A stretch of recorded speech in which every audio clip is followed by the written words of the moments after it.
টাকা, যা পূর্বের দাম ছিল 96,928 টাকা। এবং ট্রেডিশনাল মেথড অর্থাৎ সনাতন পদ্ধতির স্বর্ণের দাম কমানো হয়েছে 875 টাকা।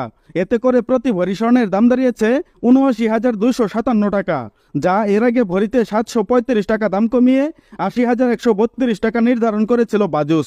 এবং অপরিবর্তিত রয়েছে রূপার দাম। বন্ধুরা, এর আগে পরপর 6 দফায় 22 ক্যারেট স্বর্ণের দাম বেড়েছিল ভরিতে 10,381 টাকা, যা এবার 2 ধাপে কমেছে 2,367 টাকা। বন্ধুরা, নিয়মিত সোনা ও রূপার বিভিন্ন ডিজাইন এবং বাংলাদেশের বাজারে স্বর্ণের সর্বশেষ আপডেট সবার আগে জানতে আমাদের ইউটিউব চ্যানেলটি সাবস্ক্রাইব করুন এবং পাশে থাকা বেল বাটনটি অল করে দিন। তাছাড়া আপনি ভিডিওটা বাংলাদেশের কোন জেলা থেকে দেখছেন, এছাড়া স্বর্ণের দাম কমানোর বিষয়ে আপনার মূল্যবান মতামতটি অবশ্যই কমেন্টের মাধ্যমে জানিয়ে দিন। আর আপনার কাছে রিকোয়েস্ট, ভিডিওতে একটা লাইক দিতে ভুলবেন না। এবং সর্বশেষে সম্পূর্ণ ভিডিওতে আমার সঙ্গে থাকার জন্য আপনাকে অসংখ্য অসংখ্য ধন্যবাদ।